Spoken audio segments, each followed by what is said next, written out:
Bank of India की policy का outcome आ गया है।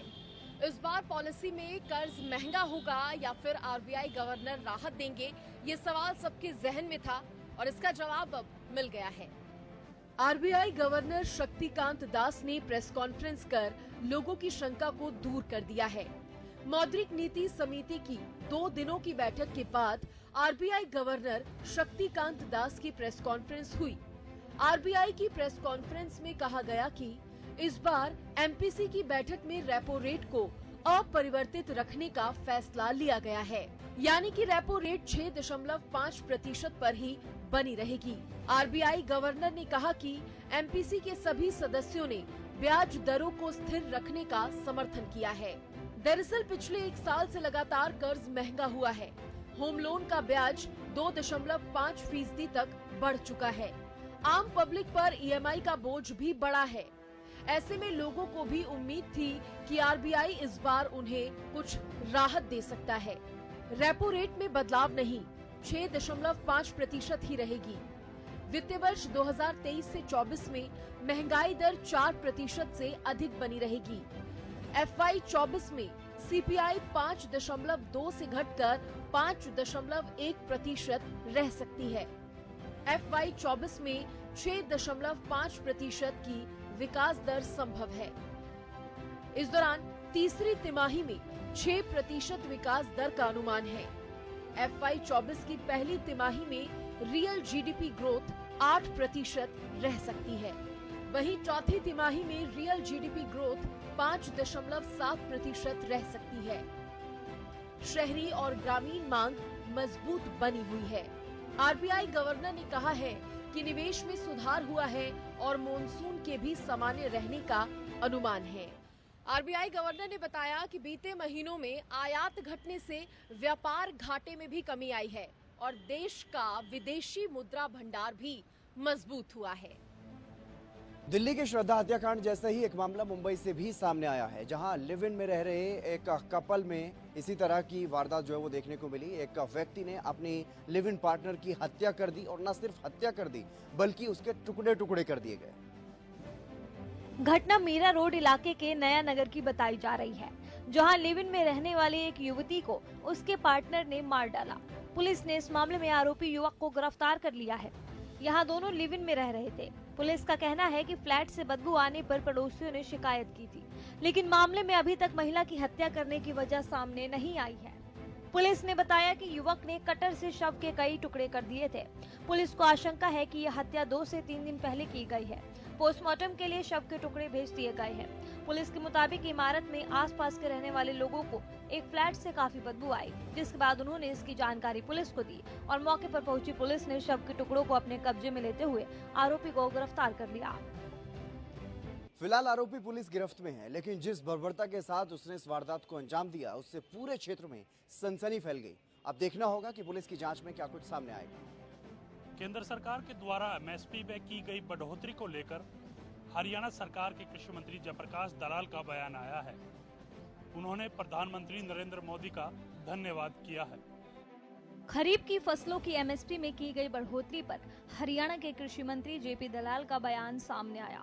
उन्होंने फसलों की एमएसपी में बढ़ोतरी पर प्रधानमंत्री नरेंद्र मोदी का दिल से धन्यवाद किया और कहा कि खरीफ की फसलों में अच्छी खासी बढ़ोतरी उन्होंने की है। फसलों में 7 से लेकर 10% की बढ़ोतरी की गई है। केंद्र सरकार मोटे अनाज को प्रोत्साहित कर रही है। केंद्र सरकार ने बाजरे में 150 रुपए की बढ़ोतरी की है।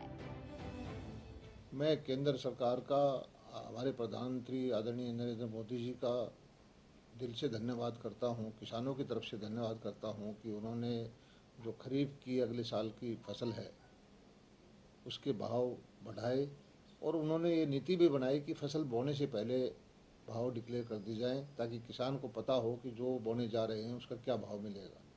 और अच्छी खासी बढ़ोतरी उन्होंने की है। पैडी में और बाजरा में, रागी में, ज्वार में, उड़द में, सनफ्लावर में, कॉटन में, सभी चीज़ों की 7 से लेकर के 10% तक बढ़ोतरी की है। और क्योंकि मैं दक्षिण हरियाणा से आता हूँ, बाजरा के किसान बहुत उत्साहित हैं। बाजरा जो आज से 7-8 साल पहले 1200-1300 रुपये में बिकता था, उसका भाव 2500 रुपये कर दिया है। और जो अंतर्राष्ट्रीय मिलेट टियर है उसी की नीति के अनुरूप जो बाजरे का भाव बढ़ाया है, मैं तहे दिल से केंद्र सरकार का धन्यवाद करता हूं। इससे किसानों को बहुत फ़ायदा होगा और जो हमारी नीति है कि मोटे अनाज का बढ़ोतरी करें। वहीं अंबाला के भाजपा कार्यालय में पहुंचे हरियाणा के कैबिनेट मंत्री कंवरपाल गुर्जर ने कहा कि सूरजमुखी की फसल को कहीं भी एमएसपी पर नहीं खरीदा जा रहा, केवल हरियाणा में ही सरकार इसे अच्छे दामों पर खरीद रही है। उन्होंने कहा कि सरकार 48 रुपए प्रति क्विंटल सूरजमुखी की फसल खरीद रही है। साथ ही भावांतर भरपाई योजना के तहत किसानों को 1000 रुपए प्रति क्विंटल का अनुदान अलग से दिया जा रहा है। सूरजमुखी को और स्टेट कोई भी एमएसपी में खरीदने जा रहा है। हम एक ऐसे हैं जो उनको इतना लाभ दे रहे। अभी सूरजमुखी का दाम जो है काफी कम है, 4200 रुपए उसका दाम है और हमने कहा कि फिर उसको 48 रुपए प्रति क्विंटल खरीदेगा। हम 48 रुपए भी खरीद रहे और उसके साथ साथ हम प्रत्येक किसान को प्रति एक क्विंटल पे 1000 रुपए उसको राशि भावांतर भरपाई की लगा लो या मुआवजे की लगा लो, कुछ भी उसका नाम दे दो, वो हम दे रहे हैं। तो हम जितनी अपने किसान की इमदाद कर रहे हैं, अभी तक कोई स्टेट ऐसा नहीं है जो उसकी कर रहा है। हरियाणा के कृषि मंत्री जयप्रकाश दलाल ने किसानों के फायदे की बात कही है। देखना होगा आने वाले दिनों में एमएसपी की बढ़ोतरी को लेकर किसानों का कितना फायदा होता है। पृथला विधानसभा के दयालपुर गांव के शुभम ने भारत देश का नाम जर्मनी में रोशन कर दिया है, जिसको लेकर उसके परिवार को उस पर गर्व है। पृथला विधानसभा के गांव दयालपुर के शुभम बिस्ला ने जर्मनी में 10 मीटर एयर पिस्टल में गोल्ड और सिल्वर मेडल जीतकर हरियाणा प्रदेश के साथ ही देश का नाम भी रोशन कर दिया है। शुभम बिस्ला ने जर्मनी में आयोजित जूनियर वर्ल्ड कप में 10 मीटर एयर पिस्टल प्रतियोगिता मिक्स टीम में गोल्ड मेडल और टीम में सिल्वर मेडल हासिल किया है। शुभम की इस कामयाबी पर सिर्फ परिवार ही नहीं बल्कि पूरे गांव में जश्न का माहौल है। शुभम के अपने गांव पहुंचने पर गांव वालों ने उनका भव्य स्वागत किया। लोगों ने फूल माला और पगड़ी बांधकर शुभम को बधाई दी। इस मौके पर शुभम और उनके परिवार वालों ने क्या कुछ कहा, आपको सुनाती हैं। क्या नाम है आपका? पिंकी बिस्ला। पिंकी जी, आज बेटा गोल्ड मेडल जीत कर लाया है, कितना खुशी का अवसर इसे समझते हैं? बहुत ज़्यादा खुशी का। किस तरह की मेहनत बेटे की खेल के प्रति रही और कितना सपोर्ट उन्हें अपने माँ बाप के द्वारा? बस बच्चे को मेहनत बहुत ज़्यादा है। ऐसा करीब 20 महीने 1.5 साल खेलते हुआ है जो इसने शुरू किया है। इस हिसाब से इसने बहुत ज़्यादा मेहनत करनी समय को देखते हुए, और सपोर्ट हमारी शुरू से यही थी कि बेटा मेहनत तू कर, सपोर्ट हम करेंगे। इसने हमारे जीवन सब सपनों को 4 चांद लगाए। कर्मशील अपनी दुनिया का नक्शा आप बनाते हैं, सागर तल में जाने वाले मोती लेकर आते हैं। इसके मेरे बड़े भाई वो भी जब पढ़ा करते थे, जब भी वो स्कूल के अंदर साइकिल रेस में टॉप रहते थे। हर गेम में मेरे परिवार से जितने भी एक से एक आला प्लेयर हुए हैं और मुझे बड़ा गर्व है। इसने हमारे परिवार, हमारे कुल को और हमारे गांव को और हमारे देश को का नाम रोशन किया है। मैं जूनियर वर्ल्ड कप खेल के आया हूँ जर्मनी से, और मैंने मिक्स टीम में ब्रोंज मेडल और टीम में सिल्वर मेडल जीता है। मैंने इस मुकाम तक पहुँचने के लिए बहुत ही मेहनत करी है और मेरी फैमिली ने मुझे काफ़ी सपोर्ट किया है, क्योंकि मैं एक मिडिल क्लास फैमिली का बच्चा हूँ और उसके बावजूद भी मेरी फैमिली ने मुझे बहुत सपोर्ट किया है। मतलब कभी किसी चीज़ की कमी नहीं आने दी। ये शुभम की कड़ी मेहनत का फल है, जिसको लेकर आज सिर्फ उसका गांव ही नहीं पूरा देश उस पर फक्र कर रहा है।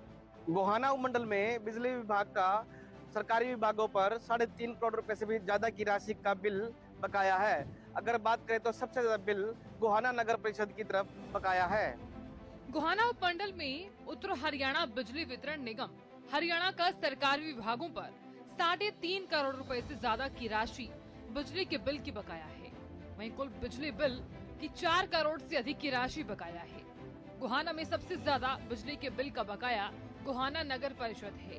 कई बार बकाया राशि के भुगतान किए जाने को लेकर नगर परिषद के अधिकारियों को अवगत करवाया गया, लेकिन अभी तक बिजली बिल का भुगतान नहीं किया गया है। बिल बकाया होने के चलते बिजली बिल डिफॉल्टर उपभोक्ताओं से बिजली का बकाया भुगतान करवाने को लेकर मुहिम भी चलाई गई है। इसमें सरकारी विभागों के अधिकारियों से मिलकर भुगतान करने की अपील की जा रही है। ये मेनली जो हमारा गवर्नमेंट की डिफॉल्टिंग का है, तो उसका मेन चंक जो है वो कमेटी का है। उसका अराउंड 3 करोड़ रुपए डिफॉल्टिंग अमाउंट है और रेगुलर परसुएंस के बाद भी वहाँ से कोई पैसा नहीं आ रहा। ऑन द अदर हैंड जैसे बीडी ऑफिस का था 88,000 के आसपास, तो आज SCPO साहब से बात हो गई है। उन्होंने आश्वासन दिया है कि 3-4 दिन के अंदर हम इस पेमेंट को दे देंगे। और बाकी जितना और शहर में जो NDS से कनेक्शंस हैं जिनकी डिफ़ॉल्टिंग अमाउंट 20,000 से ज़्यादा है, तो टीम को हमने सक्रिय कर दिया है कि भाई इनको 5-7 दिन का एक गैप दे के इन मीटर का PDCU कर दिया जाए जो अमाउंट नहीं है। सर कितना एक बाकी है कंज्यूमर की तरफ? अराउंड 160 NDS के कनेक्शन है जो हमारे अभी पेंडिंग है, तो उन पे हमने पूरी अमाउंट कितना होगा सर? अमाउंट लगभग होगा 4 करोड़ का। 4 करोड़। और सरकारी महकमों की तरफ? सरकारी महकमों की तरफ कमेटी का मैंने बताया कि 3 करोड़ है। बाकी जो BDO है या फिर SDO सिविल है, इनका कुछ मिला के 50 लाख के आसपास। तो मीटर भी पाड़े जा रहे हैं सर जो नहीं भर रहा? इनिशियली तो एक बार अधिकारियों से मिलकर उनको इंटीमेट किया जा रहा है कि भाई जल्दी से इस अमाउंट को आप पे करा दीजिएगा, अदरवाइज आफ्टर सम टाइम हम इनका PDCU करेंगे। कोई कंज्यूमर नहीं भर रहा तो उनका मीटर? कंज्यूमर को भी पहले भी हमने टाइम दिया है, जो टाइम डिमांड कर रहा है कि भाई 2-4 दिन का टाइम चाहिए, तो हम उसका वेल भी करा रहे हैं। और बार बार अगर टाइम भी ऐसे प्रोसीजर में बढ़ा रहा है तो उसका हम ऑन द स्पॉट PDCU। बकाया बिल होने के चलते अब बिजली विभाग के अधिकारियों ने एक मुहिम चलाई है और मुहिम के चलते बिजली विभाग के अधिकारी डिफाल्टर उपभोक्ताओं के पास भी जा रहे हैं और साथ साथ जो है सरकारी विभागों के अधिकारियों के पास जा रहे हैं और अपील कर रहे हैं कि जो बकाया राशि है उनको तुरंत जो है भरने की अपील जो है बिजली विभाग के अधिकारियों द्वारा की जा रही है।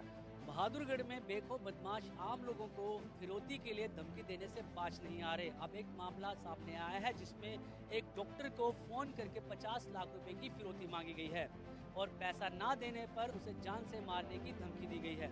बहादुरगढ़ में बेखौफ बदमाश आम लोगों को फिरौती के लिए धमकी देने से बाज नहीं आ रहे। अब एक बार फिर से बदमाशों ने एक डॉक्टर से 50 लाख रुपए की फिरौती की मांग की है और पैसे नहीं देने पर जान से मारने की धमकी भी दी है। धमकी भरे फोन कॉल से घबराए डॉक्टर ने मामले की सूचना पुलिस को दी। फिलहाल शहर थाना पुलिस ने मामले की जांच शुरू कर दी है। पूरा मामला बहादुरगढ़ के छोटूराम पार्क कॉलोनी का है, जहां एक निजी हॉस्पिटल चलाने वाले डॉक्टर को बदमाशों ने धमकी भरा फोन कॉल करके 50 लाख रुपए की फिरौती की मांग की है और पैसे नहीं देने पर जान से मारने की धमकी दी। बदमाशों ने करीब 1 महीने पहले भी डॉक्टर के पास फोन करके 50 लाख रुपए की मांग की थी, लेकिन उस वक्त डॉक्टर मुहेल ने इसे गंभीरता से नहीं लिया। अब एक बार फिर से डॉक्टर के पिता के पास बदमाशों ने फोन करके जल्द से जल्द पैसे का इंतजाम करने की धमकी दी है और पैसे नहीं देने पर मेहुल को जान से मार देने की बात भी कही है। शहर थाना प्रभारी अशोक दहिया का कहना है कि डॉक्टर के बयान के आधार पर फिलहाल पुलिस ने मामला दर्ज कर लिया है। डॉक्टर को पुलिस सुरक्षा भी प्रदान की गई है। साथ ही धमकी भरा फोन कॉल करने वालों की तलाश के लिए साइबर सेल की टीम भी जुटी हुई है। जल्द ही आरोपी की तलाश कर ली जाएगी। तारीख को इसी महीने में हमारे यहाँ एक FIR दर्ज हुई है। जो डॉक्टर मेहुल तिवारी हैं और झज्जर रोड में उनका अपने घर में क्लिनिक है, उन्होंने बताया कि भी मुझे मेरे फादर के पास आज सुबह कॉल आई और उन्होंने मुझे मेरे से 50 लाख रुपए मांगे और धमकाया कि भी अगर नहीं दिए तो मार देंगे। इस पर हमने मुकदमा दर्ज कर लिया है अंडर सेक्शन 386-506 के तहत। और पहले 1.25 महीने पहले भी इनके पास कोई कॉल आई थी, लेकिन उस टाइम इन्होंने नॉर्मली उसको लेके कोई कंप्लेंट नहीं करी थी। अब इन्होंने कंप्लेंट करी है, इस पर हमने सुरक्षा प्रोवाइड करा दी है और 24 घंटे उनकी निगरानी जारी है और जो भी अपराधी हैं जल्द से जल्द पकड़ने का प्रयास है। इसमें हमारे एसपी साहब की तरफ से बिल्कुल क्लियर निर्देश हैं। हमारी CIA की टीमें भी लगी हुई हैं और थाना के स्तर पर भी कार्य किया जा रहा है। फिलहाल पुलिस ने मामला दर्ज कर लिया है और डॉक्टर को जो पुलिस प्रोटेक्शन प्रदान कर दी गई है। आपको बता दें कि पुलिस उस शख्स की तलाश कर रही है जिसने फिरौती के लिए डॉक्टर को फोन किया था।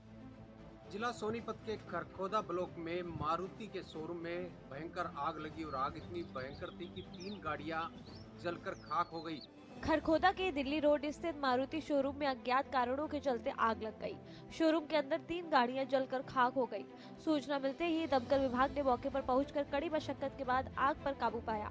आग की इस घटना को लेकर फायर विभाग को सूचित किया गया। फायर विभाग की 2 गाड़ियों ने करीब 2 घंटे की कड़ी मशक्कत के बाद आग पर काबू पाया। शोरूम के अंदर शॉर्ट सर्किट से आग लगने का अंदेशा है।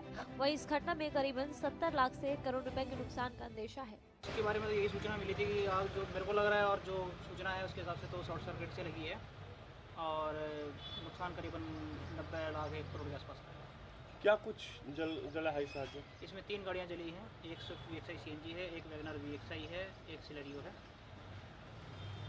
कैसे क्या कुछ हादसा हुआ? आगजनी का कारण कुछ पता लग पाया है अब तक? नहीं, अभी तक तो वैसे कुछ पता नहीं लगा है, लेकिन क्योंकि सुबह जल्दी लगी थी तो शॉर्ट सर्किट ही हो सकता है। मैनुअल तो कोई हो नहीं सकता क्योंकि कोई था ही नहीं यहाँ पे। जहां मौके पर पहुंचकर प्रशासन जांच में जुटा है, आखिर कारण क्या है, क्योंकि करोड़ों रुपए का नुकसान, काफ़ी बड़ा नुकसान हुआ है और अभी जांच का विषय है कि आखिर कारण क्या रहे आग के।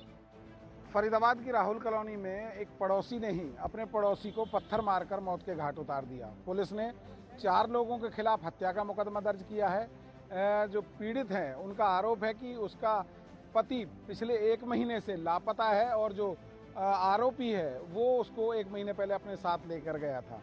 इसी बात को लेकर उसने उससे पूछताछ की और इसी बात से क्षुब्ध होकर आरोपी ने अपने दोस्तों को मिलाकर घर पर पथराव कर दिया। NIT के राहुल कॉलोनी में अमर सिंह नाम के व्यक्ति की सीने पर पत्थर लग जाने से मौत हो गई है। वही मामले में पड़ोस में रहने वाले महेंद्र नाम के व्यक्ति पर ही हत्या का आरोप है। दरअसल व्यक्ति अपने दामाद के बारे में पता करने कॉलोनी के ही महेंद्र के घर गए थे। पुलिस ने महेंद्र और उनके साथियों पर हत्या का केस दर्ज कर छानबीन शुरू कर दी है।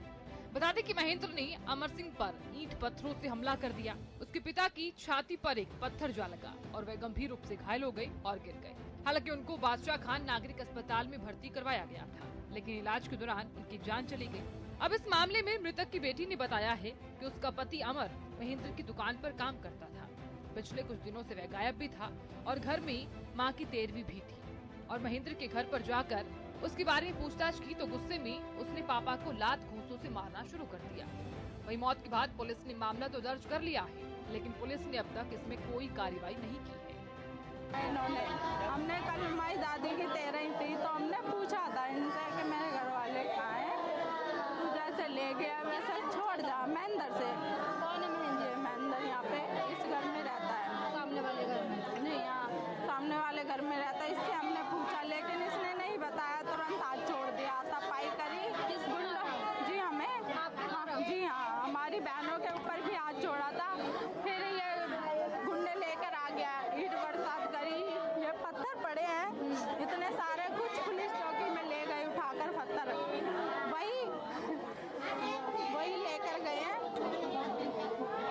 अभी तक पड़े हैं, तीसरी मंजिल पे पत्थर गए हैं ऊपर तक, ऊपर जी हाँ, ऊपर तक मेरे पिताजी के भी ये वाला पत्थर हमारे यहाँ छाती पे लगा, सीने पे। अच्छा, कंप्लेन करवाने गए तो उन्होंने कंप्लेन दर्ज नहीं करी। वहीं सूचना के बाद पुलिस ने शव को कब्जे में लेकर पोस्टमार्टम के लिए मोर्चरी में रखवा दिया है। पुलिस ने महेंद्र और उसके साथियों के खिलाफ हत्या का केस दर्ज कर छानबीन शुरू कर दी है। फरीदाबाद में लगातार हत्या के मामले बढ़ते जा रहे हैं। देखना होगा कि पुलिस अब इन हत्या आरोपियों को कब तक गिरफ्तार कर पाती है और पीड़िता को कब तक न्याय मिल पाता है। यातायात के नियमों का उल्लंघन करने वाले वाहन चालकों का चालान अभियान यहाँ पर चलाया हुआ है। देख सकते हैं ट्रैफिक जो यातायात के पुलिसकर्मी है यहाँ पर मौजूद है। जो भी बाहर किया जा रहा है उनके जो डॉक्यूमेंट नहीं मिलते, जैसे कि आप देख सकते हैं यहाँ पर साफ तौर पर एक यहाँ पर भारी कॉमर्शियल वाहन है, यहाँ को रोका गया है। इसके डॉक्यूमेंट यहाँ पर चेक किए जाएंगे और अक्सर डॉक्यूमेंट अगर पूरे नहीं होते तो यहाँ पर उनका चालान, उनका जो अधिकारी है चालान यहाँ पर करते हैं। बातचीत भी करेंगे किस प्रकार के यहाँ पर चालान किए जा रहे हैं। सर कैसे चालान यहाँ पर किया जा रहा है, किस प्रकार? भाई अफसरों के आदेश से चालान किए जा रहे हैं। ज़्यादातर सीट बेल्ट बगैर हेलमेट 3-3 सवारी बैठ के जो चलती हैं उनके ज़्यादातर चालान किए जाते हैं। तो अभी तक कितने चालान सर? अब तक 10 चालान कर चुका हूँ मैं। 10 आपने चालान कर दिए। तो डेली ये चालान अभियान चलाया हुआ है? डेली अभियान चला हुआ है, डेली चालान होते हैं। तो लोगों को समझा भी रहे हैं? लोगों को समझा भी रहे हैं भाई, हेलमेट लगा के निकलो, सीट बेल्ट लगा के निकलो, आपकी सुरक्षा है। उनको काफ़ी लोगों को समझाते भी। तो ज़्यादातर चालान किन लोगों के ऐसे किए गए, किस चीज़ में कमी पाई गई? ज़्यादातर हेलमेट की कमी पाई है, सीट बेल्ट की भी है। अच्छा, यही ज़्यादातर। तो 10 चालान आपने कर दिए? हाँ, 10 चालान कर दिए। बिल्कुल साफ तौर पर इनका साफ तौर पर यही कहना है कि अफसरों के आदेश पर ही चालान अभियान यहाँ पर चलाया हुआ है। डेली यहाँ पर चालान किए जाते हैं। प्रदेश में अवैध खनन का कार्य धड़ल्ले से चल रहा है। ऐसा ही मामला कल देर रात तिगांव में भी देखने के लिए मिला। आप जो गाड़ी यहाँ पे देख पा रहे होंगे, ये देर रात पुलिस ने जमुना के पास से बरामद की है। आरोपी ओमवीर नाम का आरोपी इसको अवैध रूप से रेती चुरा के वहाँ से ले जाने का कार्य कर रहा था। जब पुलिस को अपने सूत्रों के हिसाब से पता चला कि कोई वहाँ से अवैध रूप से रेती ले जाने का कार्य कर रहा है, तो पुलिस ने उसे वहीं पर जाके धर दबोचा। जब पुलिस ने उससे रेती ले जाने के लिए माइनिंग के डॉक्यूमेंट्स के लिए पूछा या किसी बिल के लिए पूछा गया, तो वह उन डॉक्यूमेंट्सों को देने के पे असमर्थ रहा। उसके बाद पुलिस ने उसको गाड़ी के समेत उसे धर दबोचा और थाने में लेके आई। उसके बाद जब पुलिस ने माइनिंग डिपार्टमेंट को इसके बारे में बताया, तो माइनिंग डिपार्टमेंट ने इस पे जल्द से जल्द संज्ञान लेके गाड़ी को सीज करते हुए उस पे जुर्माना लगाने का कार्य किया। अब देखना यह होता है कि प्रशासन कब तक इस अवैध खनन पर एक बड़ा संज्ञान और रोकथाम लगा पाती है।